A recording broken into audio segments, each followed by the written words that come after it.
साहब बहुत शुक्रिया। बहुत कुलसूम नवाज सरकार रहा, ये भी कहा जाता है कि वो नवाज शरीफ साहब को बहुत ज़्यादा बताती भी थीं, उनको एडवाइसेस भी देती थीं, सियासी मामला डिस्कस करती थीं, तकारीर भी उनकी लिखा करती थी, वो उनसे मशवरा भी करते थे। अब जो नवाज शरीफ साहब की अपनी फैमिली है वो या तो जेल में है या फिर मुकदमात की वजह से वापस आ नहीं सकती, बच्चे और नवाज शरीफ साहब समेत। क्या कुलसूम नवाज साहबा का बड़ा किरदार हो सकता था इस वक्त में, जो अभी नवाज शरीफ साहब की कोई फैमिली मेम्बर नहीं है जो अदा कर सके? ज़ाहिर है ये उनके लिए बहुत बड़ा सानिया है, क्योंकि जो कुलसूम साहबा थी ये ख़ानदान में एक पिवटल रोल था। एक तरफ तो वो बड़े इत्तफ़ाक़ ख़ानदान में मियाँ शरीफ की सबसे पसंदीदा बहू थी, और जब सियासत का कड़ा इम्तिहान आया तो उन्होंने, और जब मेल जो थे वो जेल में थे, तो उन्होंने बेगम कुलसूम को चुना सड़कों की सियासत करने के लिए। उनका इतना एतमाद था। और दूसरी तरफ वो मियाँ नवाज़ शरीफ की एक मुस्तकिल कंपनी थी। मियाँ साहब हर रोज़ 5 से 6 घंटे उनके साथ गुजारते थे, गुफ्तगू करते थे। और मियाँ साहब की आदत है कि वो घर तमाम अहले खाना से और मिलने वालों से सियासत पर गुफ्तगू करते हैं। तो इसलिए ज़िंदगी के जितने भी उनके फ़ैसले हैं उनमें बेगम साहबा जो हैं वो शरीक रहीं, चाहे वो फ़ैसलों का नतीजा जो भी निकला। और जो उनकी ख़ानदान के जो अहम तरीन फ़ैसले हैं कि हुसैन नवाज़ शरीफ और हसन नवाज़ शरीफ सियासत में नहीं आएंगे और मरियम नवाज़ शरीफ जो है वो सियासत में आएंगी, मेरा ख़्याल है ये फ़ैसला भी बेगम कुलसूम साहबा ने किया। और मुझे मरियम साहबा ने ये बताया था कि बेगम कुलसूम साहबा ही उन्हें आगे करती हैं सियासत में, और वालिद साहब उन्हें बर्दाश्त करते हैं शुरू में। तो ये सूरत हाल थी, फिर ज़ाहिर है कि उन्होंने उनको अडॉप्ट कर लिया। दूसरा जो बड़ा अहम फ़ैसला था जिसके नेगेटिव या पॉजिटिव असरात इनकी फैमिली पर पड़े, वो ये था कि 99 में ही बेगम साहबा ने ये फ़ैसला किया था कि आइंदा उनके बेटे पाकिस्तान में बिज़नेस भी नहीं करेंगे। तो इसी वजह से उनको बिज़नेस जो था पहले सऊदी अरब में और फिर लंदन में करना पड़ा, और उसकी जो सारी कॉम्प्लिकेशंस हैं वो मुकदमात में भी आईं और अब भी उनसे वो निमट रहे हैं।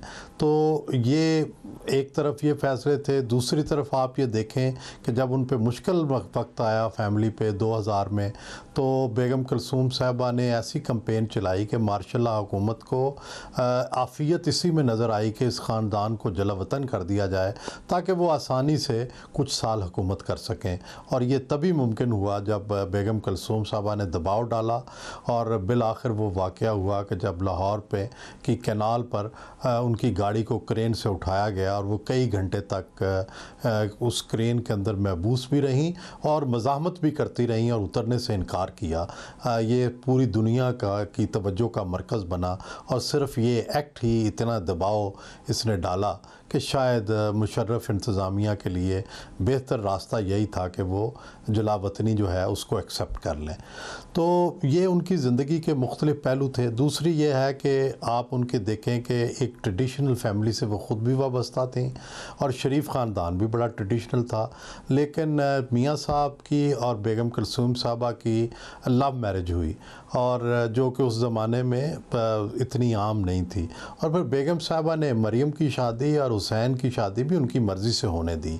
ये इस ट्रेडिशनल ख़ानदान में नई रवायत थी जो उन्होंने डाली, और बड़ी ख़ामोशी से वो अपने सारे घर को चलाती थी, मशवरे देती थी।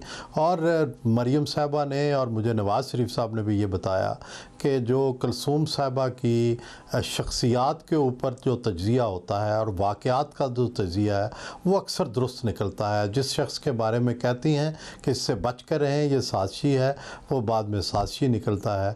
और जिस शख्स के बारे में कहती हैं कि ये ट्रस्ट करें इस पर, वो आमतौर पर ठीक निकलता है। इसी तरह वाक़यात की जो दुरुस्त निशानदेही थी और पेशीन गोई थी, ये भी उनका ख़ासा था। और ये पनामा के हवाले से भी अब बातें सारी बाहर निकल रही हैं कि बेगम कुलसूम साहबा बार बार मियाँ नवाज़ शरीफ को कहती थी कि उन्हें सुप्रीम कोर्ट से और JIT से उनके ख़िलाफ़ ही फ़ैसले आएंगे। मतलब अब फिर मुस्तकबिल और जैसा कि आपने कहा कि कुलसूम बीबी ही ने मरीम नवाज़ साहिबा को वो आगे लेकर आई कि वो सियासत में आएँ, तो अब सियासी मुस्तकबिल किसका? शहबाज शरीफ के ख़ानदान का, जिस किस्म की वो सियासत कर रहे हैं, या फिर नवाज़ शरीफ साहब के ख़ानदान में मरीम नवाज़ साहिबा का? अगर वो जेल गई हैं मगर इस वक्त जो कानूनी कदगन है उनके ऊपर, अगर उनको रिलीफ नहीं मिलता अदालत से, तो 15-1 साल तक तो वो सियासत कर नहीं पाएंगी, असेंबली में जा नहीं पाएंगी। तो फिर सियासी मुस्तकबिल किसका आपको नज़र आता है इस सारे के सारे मामले में, या किसी का भी नहीं है? देखिए, दो जो है सिनेरियो या दो मंजरनामे नज़र आते हैं। एक तो ये है कि वाकई जैसे आपने अपने सवाल में कहा कि 15 साल तक ये सज़ाएं चलती हैं और मुकदमात चलते हैं और ये जेल में रहते हैं या एहतसाब का सामना करना पड़ते हैं। एक मंजरनामा तो ये है जिसमें कोई शरीफ ख़ानदान के लिए उम्मीद नहीं है। दूसरी तरफ पाकिस्तान के सियासी हालात उलट पुलट होते रहते हैं, कभी नशेब आता है, कभी फराज आता है। तो अब भी उस हवाले से अगर देखा जाए, पूरी तारीख़ को सामने रखा जाए, तो फिर मुस्तकबिल है ही मरीम का, क्योंकि जो मुश्किल काटता है पाकिस्तान में उसी को फिर इक़्तिदार मिलता है, उसी के नसीब जागते हैं। जितनी आप मुश्किल ज़्यादा काटते हैं उतना ही बड़ा आपको ओहदा मिलता है। तो हमने तो यही देखा कि जरदारी साहब 9 साल जेल रहे तो सदर पाकिस्तान बन गए, मोहतरमा बेनज़ीर भुट्टो जेलों में रहीं तो बार बार वज़ीर आज़म बनती रहीं। तो ये कोई ऐसी हैरान कुन बात नहीं होगी कि कल को मरीम का रास्ता जो है वो साफ़ हो जाए। तो इस वक्त जो मरीम नवाज़ साहिबा का हालिया इंटरव्यू हुआ अदालत में शहजाद इकबाल साहब के साथ, तो ऐसा तासुर उभरा जैसे वो खुश नहीं हैं शहबाज शरीफ साहब के हवाले से। उन्होंने कहा उन्होंने हमेशा ऐसी ही सियासत की है। आप कहते रहें कि ये दोनों भाई गुड कॉप बैड कॉप खेलते हैं, अभी भी वही मामला है, या वाक़ईतन मुतमईन नहीं है इस वक्त जो नवाज़ शरीफ की फैमिली है जो इस वक्त भुगत रही है और जेल में है, या फिर मुल्क से बाहर है, वो मुतमईन नहीं है जिस तरीके से शहबाज शरीफ साहब मामला को बढ़ा रहे हैं?